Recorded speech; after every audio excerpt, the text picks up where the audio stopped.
kabarnya? Pasti luar biasa. Bersyukur, berterima kasih kepada Tuhan.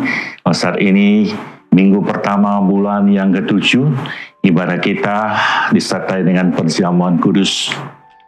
Saudara, ibu bapak yang dikasihi oleh Tuhan, satu hal yang harus kita yakini bahwa Tuhan Yesus itu sangat luar biasa baik. Nama Tuhan Yesus adalah nama di atas segala nama. Sekalipun saat ini ada satu nama yang sangat menakutkan banyak orang, yaitu COVID. Tetapi kita tidak perlu untuk takut kepada nama COVID itu, karena kita punya Tuhan yang punya nama. Nama Tuhan adalah di atas segala nama. Amin. Yang penting saudaraku yang kasih, ya kita ikuti protokol kesehatan dengan sangat ketat, dan percayalah bagian kita kalau kita lakukan dengan baik, maka percaya Tuhan menyertai melindungi kita. Baik, kita akan berdoa untuk kita dengarkan sebagian firman Tuhan dan juga disertai dengan perjamuan kudus. Tema kita adalah bicara tentang kuasa darah Yesus dan kuasa perjamuan kudus. Kali ini adalah satu pengajaran yang sangat penting sekali, khususnya di dalam kuasa perjamuan kudus. Oleh itu saya meminta kepada ibu bapa benar-benar mempersiapkan hati ibu bapa dan benar-benar mempersiapkan ya hidup kita untuk kita makan tubuh Yesus dan minum darah Yesus, sebab ada kuasa yang sangat hebat di dalam darah Yesus dan di dalam kuasa perjamuan kudus. Mari kita berdoa. Bapa, kami sangat-sangat bersyukur dan berterima kasih kepadamu di tengah-tengah suasana dunia yang tidak menentu ini. Ya Tuhan, kami berterima kasih firman-Mu boleh datang kepada kami untuk boleh menghibur, untuk boleh menguatkan kami, untuk memberikan pencerahan kepada kami Tuhan, supaya kami tahu Tuhan, bahwa di dalam Engkau Tuhan ada perlindungan-Mu yang hebat. Ajarilah kami dengan firman-Mu, supaya kami dapat memahami apa artinya kuasa dari Yesus dan apa maknanya kuasa perjamuan kudus.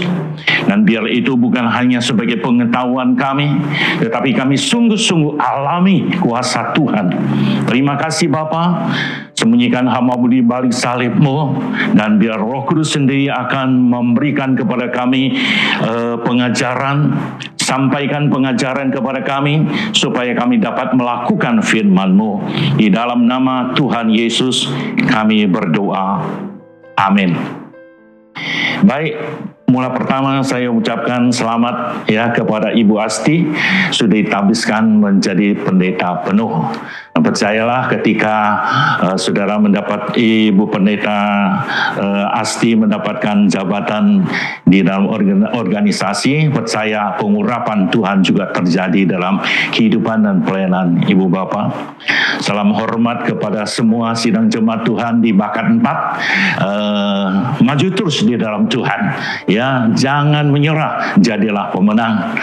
Bapak Ibu saudara-saudaraku yang dikasih, kita akan baca satu ayat firman Tuhan di dalam kitab Keluaran, pasal 11 ayat yang ke-7.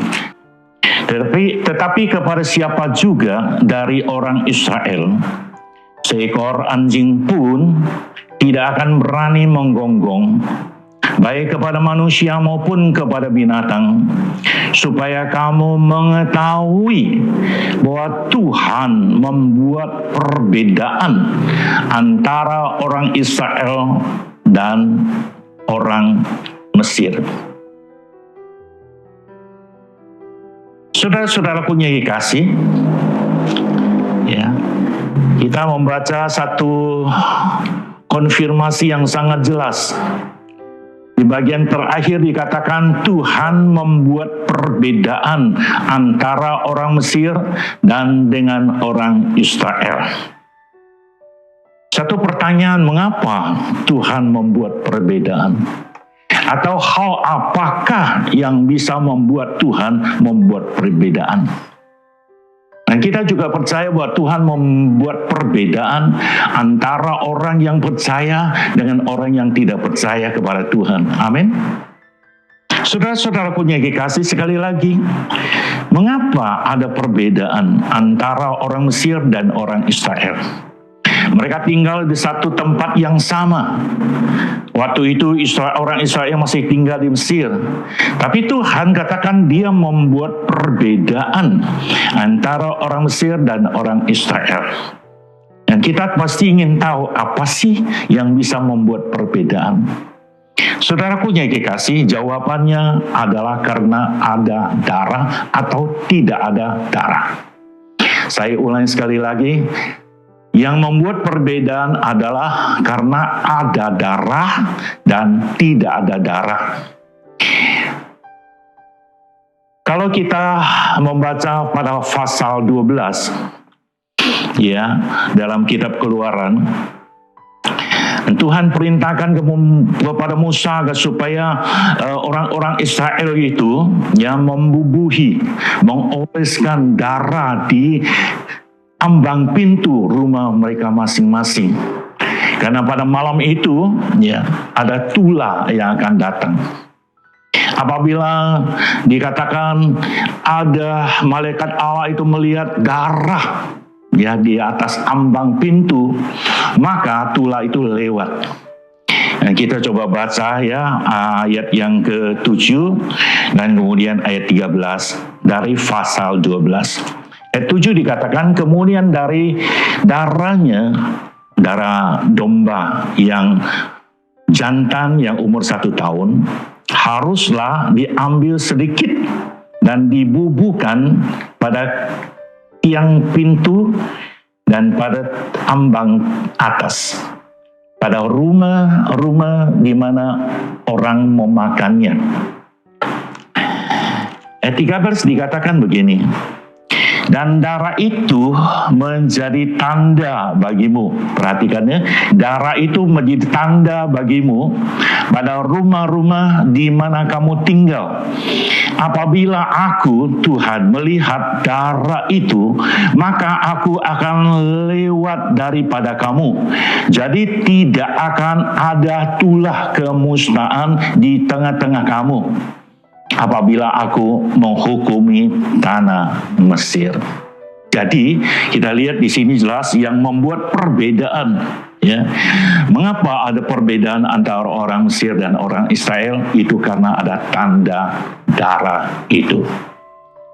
Nah, sehubungan dengan hal itu, bukankah pada masa ini seluruh dunia ini menghadapi satu pandemik, yaitu COVID-19 yang sudah kurang lebih 2 tahun. Dan hal ini sangat-sangat membuat ya manusia mengalami ketakutan. Termasuk juga banyak anak-anak Tuhan juga mengalami ketakutan. Dari situ saya melihat bahwa ya pelajaran ini penting untuk kita pelajari. Bahwa kita harus percaya bahwa Tuhan juga membuat perbedaan antara orang-orang percaya dan orang-orang yang tidak percaya kepada Tuhan.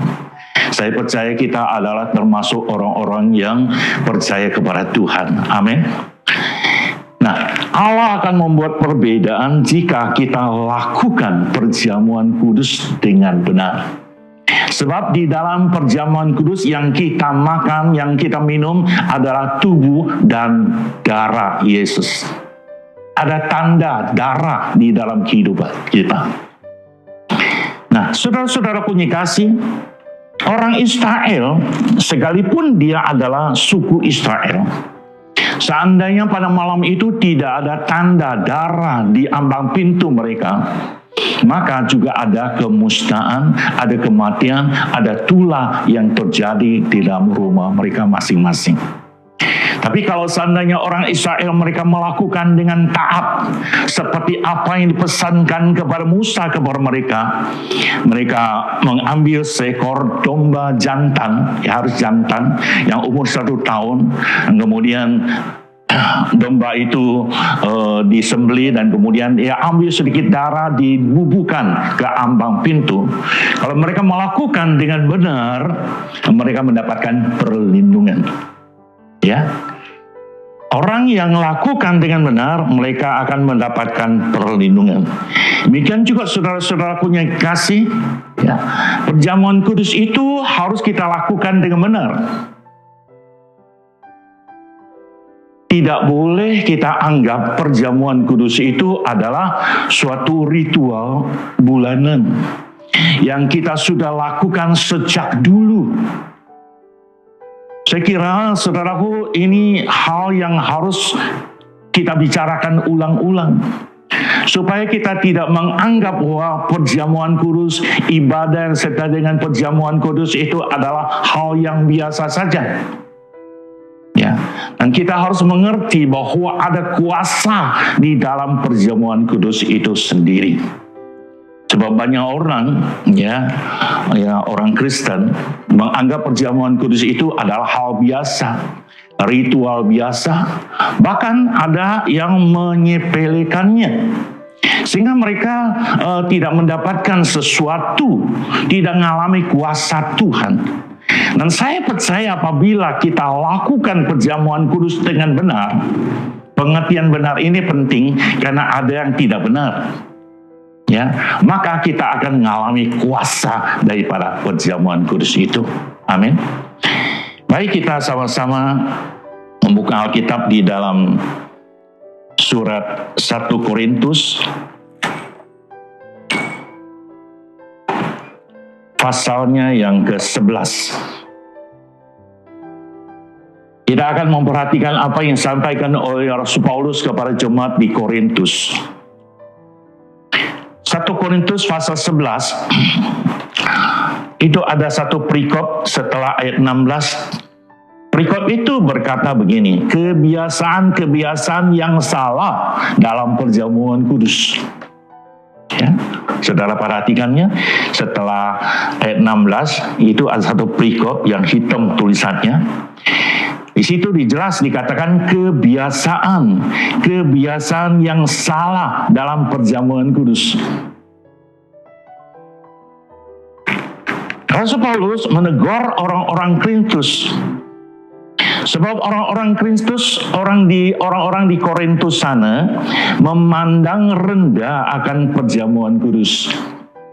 Oleh itu timbullah satu pernyataan yang ditulis, kebiasaan-kebiasaan yang salah, ya, menganggap bahwa perjamuan kudus adalah hal yang biasa, sehingga mereka tidak mengalami kuasa Tuhan.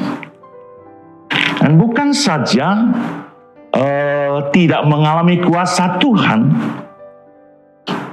kalau kita lihat bahwa pelajaran yang disampaikan oleh Paulus, apabila kita memakan tubuh Yesus dan minum darah Yesus dengan cara yang tidak layak, berdosa, kita akan berdosa kepada tubuh dan darah Yesus.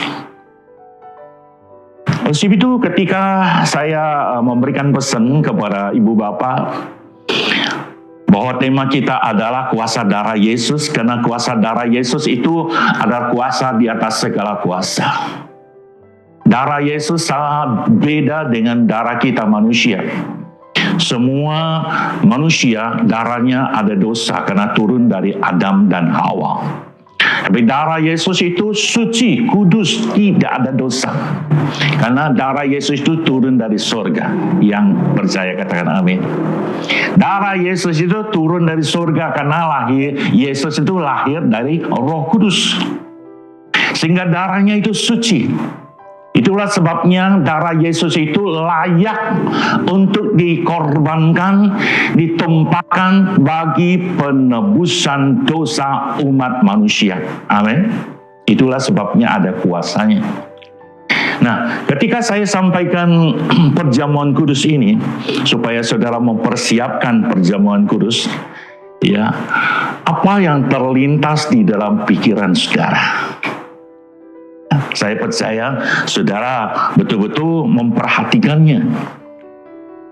Sehingga perjamuan kudus yang kita adakan pada minggu pertama bulan 7 ini, itu berbeda dengan yang kita lakukan pada masa-masa yang lalu. Sebab pada hari ini kita tidak jadikan perjamuan kudus itu menjadi kebiasaan-kebiasaan yang salah. Tetapi kita betul-betul melakukan, saya menyebut melakukan karena perjamuan kudus minggu ini, bulan ini kita lakukan di gereja. Ini juga menjadi pertama kali saya sebagai gembala sidang, pertama kali saya pimpin perjamuan kudus lewat Zoom dari rumah saya. Ini bukan suatu kebetulan, tapi kita percaya ya di dalamnya ada berkat-berkat yang sangat spesial untuk kita sekalian. Sebab itu saudara-saudara punya kekasih, ya, apabila kita lakukan perjamuan kudus dengan benar, ya, maka pasti kita akan mengalami kuasa yang sangat luar biasa. Amin.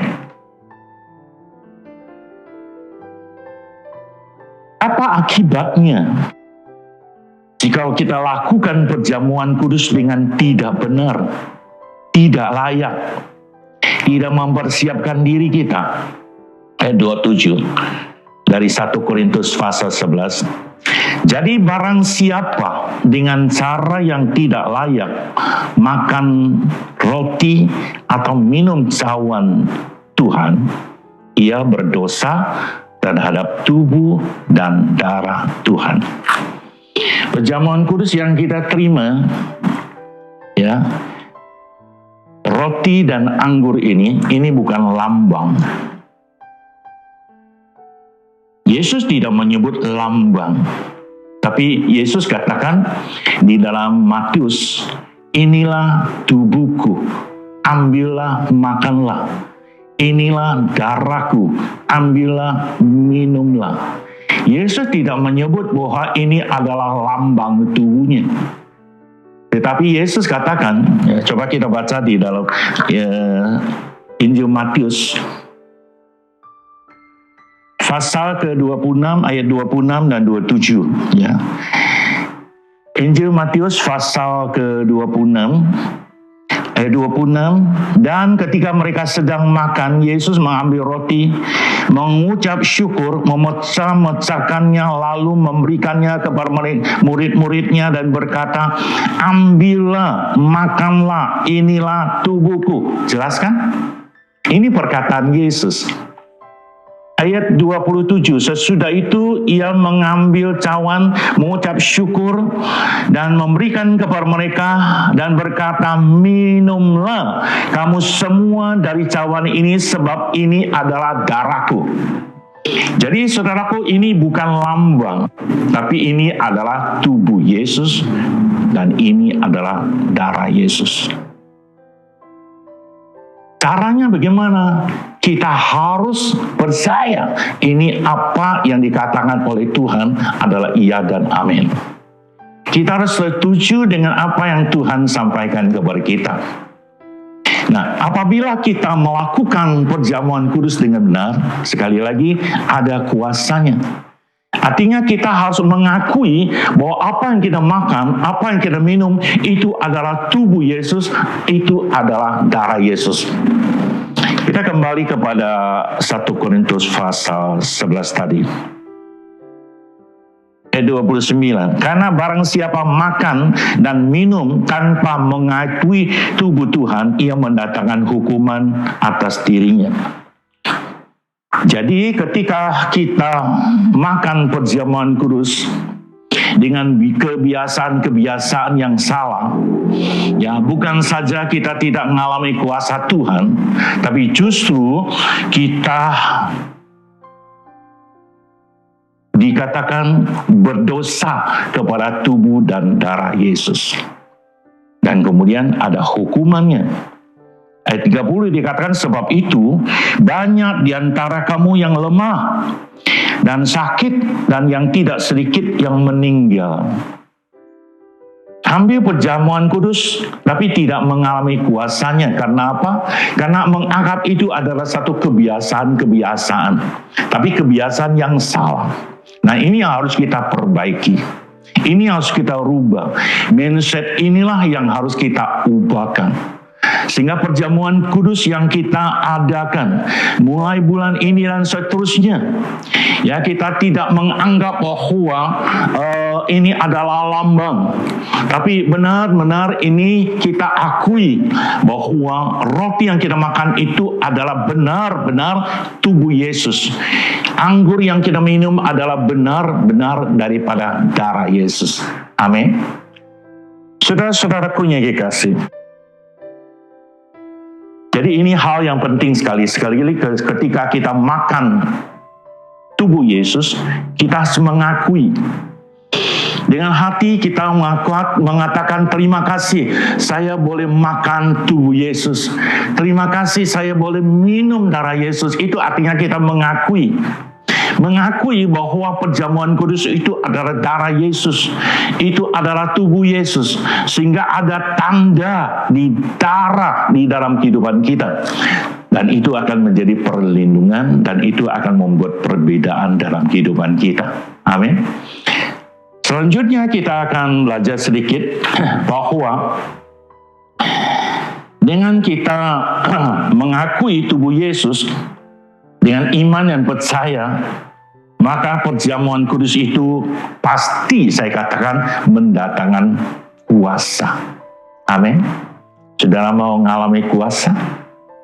Ini harus dirubah dulu. Mindsetnya harus dirubah. Dan kemudian kalau kita lakukan perjamuan dengan kudus, dengan benar, kita tidak berdosa kepada tubuh dan darah Yesus. Selanjutnya kita akan belajar hal yang kedua, yaitu kuasa perjamuan kudus. Ini hal yang luar biasa, ya. Perjamuan kudus yang kita makan adakan setiap bulan, itu ada kuasa yang sangat besar apabila kita lakukan dengan benar. Kuasa apa yang kita alami? Saya mencatat ada 3 hal, ya, saya akan sampaikan dengan singkat. Yang pertama, dikatakan kuasa perjamuan kudus itu mendatangkan persekutuan.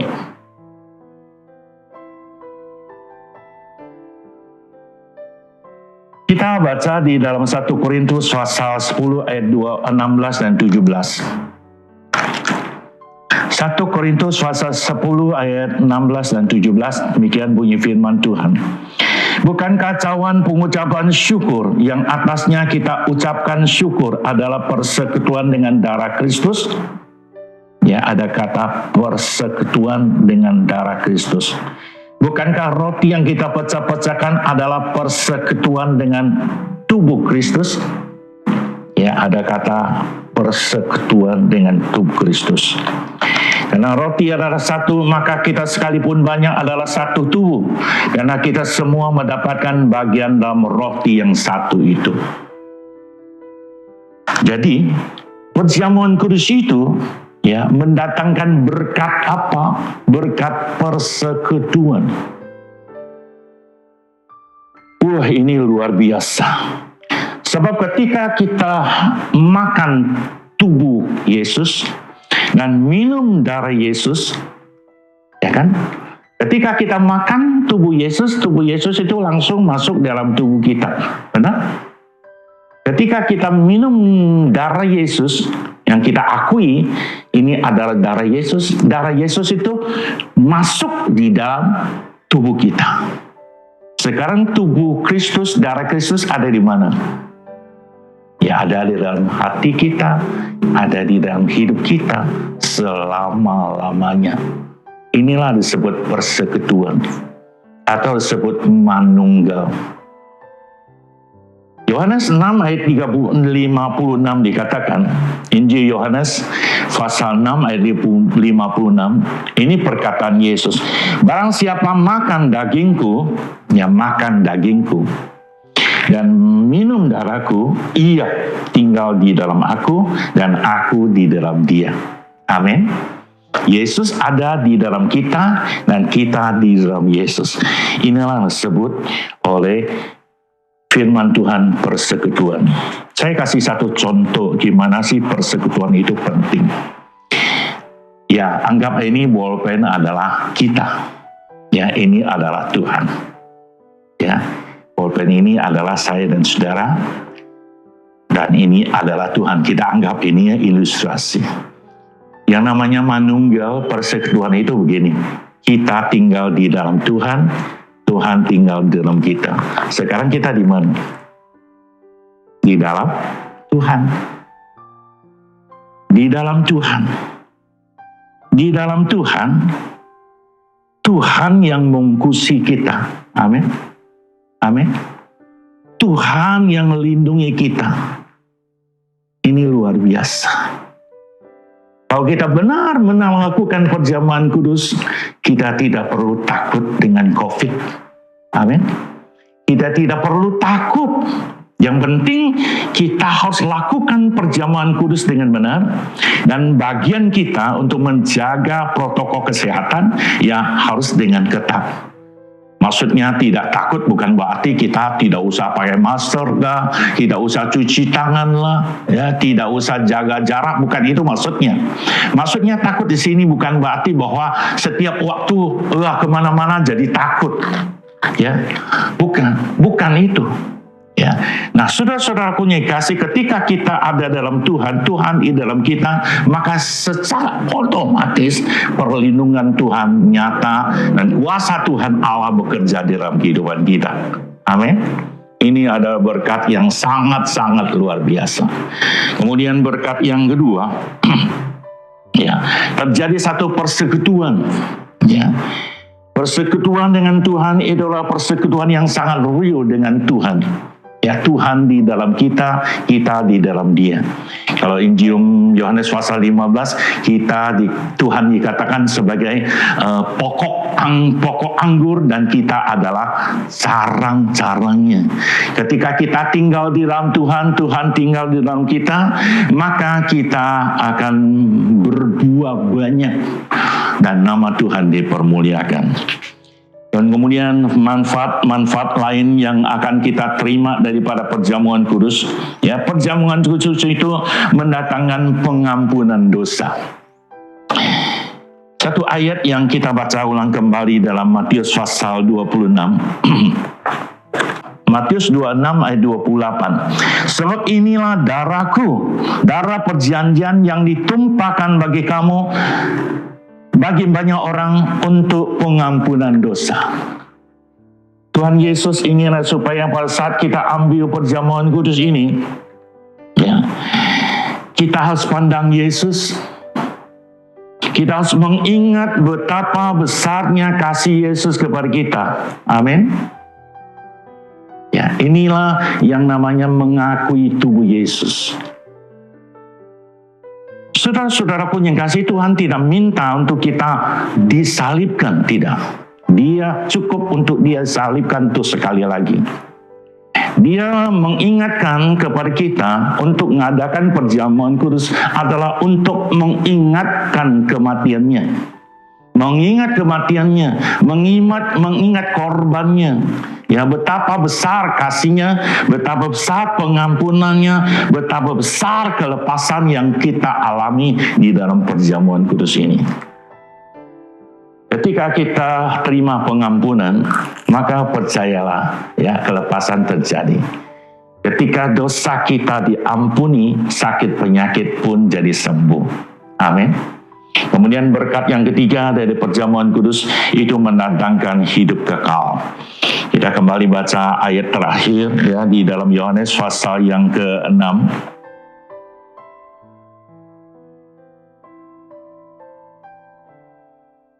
Injil Yohanes pasal 6 54.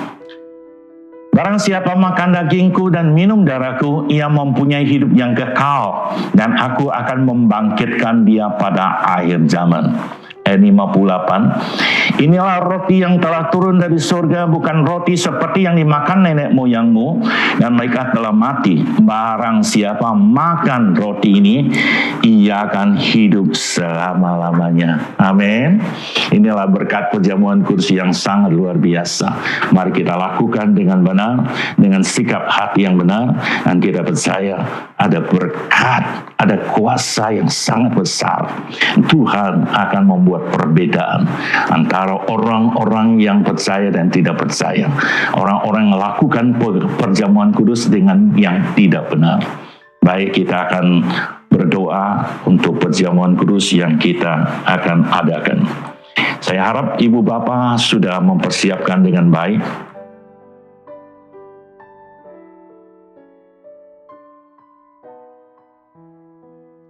Mari di rumah saudara boleh bangkit berdiri bersama-sama. Kita akan masuk di dalam persekutuan dengan Tuhan lewat makan tubuhnya dan minum darahnya. Sekali lagi, kita mengakui bahwa ini adalah tubuh Yesus. Kita mengakui bahwa yang kita minum ini adalah darah Yesus. Tubuh Yesus, darah Yesus ketika masuk di dalam kehidupan kita, Dia tinggal di dalam kita, kita di dalam Dia. Kalau sudah siap, saya akan pimpin saudara untuk kita masuk dalam perjamuan kudus. Saya akan bacakan firman Tuhan, silakan Ibu Bapak boleh menjawab dengan kata amin. Karena itu saudara-saudaraku yang kasih, jauhilah penyembahan berhala.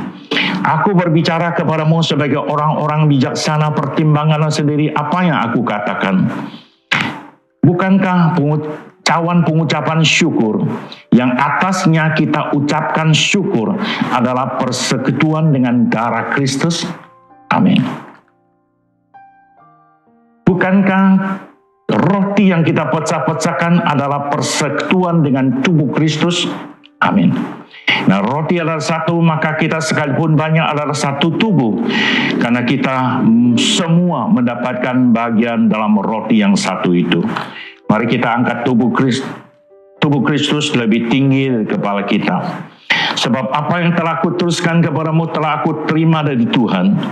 Yaitu bahwa Tuhan Yesus pada malam waktu ia diserahkan mengambil roti, dan sesudah itu ia mengucap syukur atasnya, ia memecah-mecahkannya dan berkata, inilah tubuhku yang diserahkan bagi kamu, perbuatlah ini menjadi peringatan akan aku.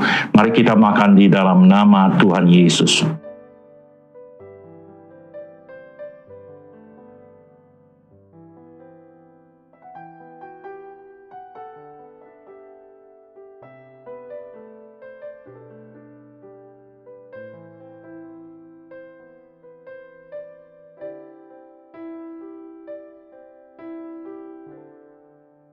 Terima kasih ya Tuhan,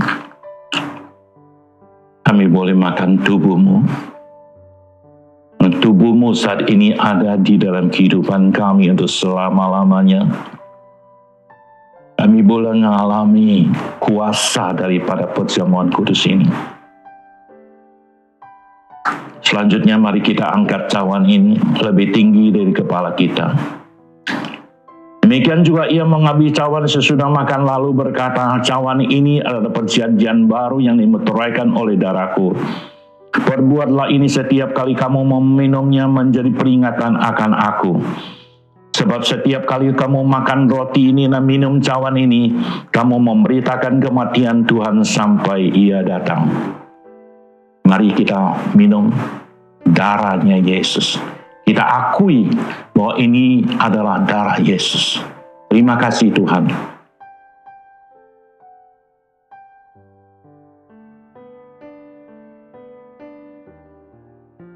Kami mengucap syukur dan terima kasih kepada-Mu ya Bapa. Kalau Engkau telah mengajarkan kami Tuhan makna daripada darah Yesus. Bahwa ada kuasa yang sangat besar di dalam darah-Mu. Dan ada kuasa yang sangat besar di dalam perjamuan kudus. Kami percaya ketika kami lakukan perjamuan kudus ini dengan benar, maka Allah akan membuat perbedaan antara orang yang percaya dan orang yang tidak percaya. Kami bersyukur dan berterima kasih untuk pengajaran Engkau sampaikan kepada kami. Ketika Engkau melihat darah yang ada di ambang pintu orang-orang Israel, mereka semua luput, mereka semua terlindungi. Dan kami percaya ketika kami lakukan perjamuan kudus dengan benar, maka kami juga akan diluputkan dari segala mara bahaya, diluputkan dari segala sakit penyakit menular, diluputkan dari segala hal-hal yang tidak baik. Kami percaya oleh kasih-Mu, oleh kuasa-Mu, perlindungan Tuhan nyata kepada setiap sidang jemaat Tuhan dimanapun mereka berada. Terima kasih Bapa untuk berkat besar yang kami boleh terima daripada firman Tuhan dan lewat perjamuan kudus. Di dalam nama Tuhan Yesus kami mengucap syukur dan berdoa. Amin. Baik, kita akan akhiri dengan doa dan juga dengan doa berkat.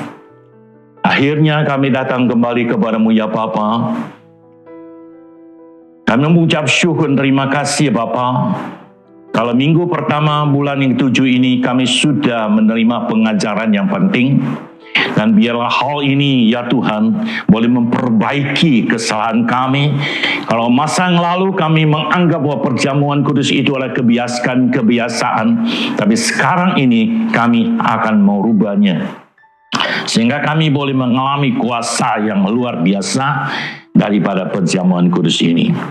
Kami terus berdoa untuk Sita ya Bapa, dan biar oleh kuasa darah-Mu lewat perjamuan kudus yang ia ambil pada pagi hari ini, ia terima berkat kesembuhan. Dan juga kami berdoa untuk saudara-saudara kami ya Tuhan yang terpapar. Kami percaya ada pertolongan, ada perlindungan darah Yesus kepada mereka, dan oleh bilur-bilur Tuhan Yesus mereka menjadi sembuh.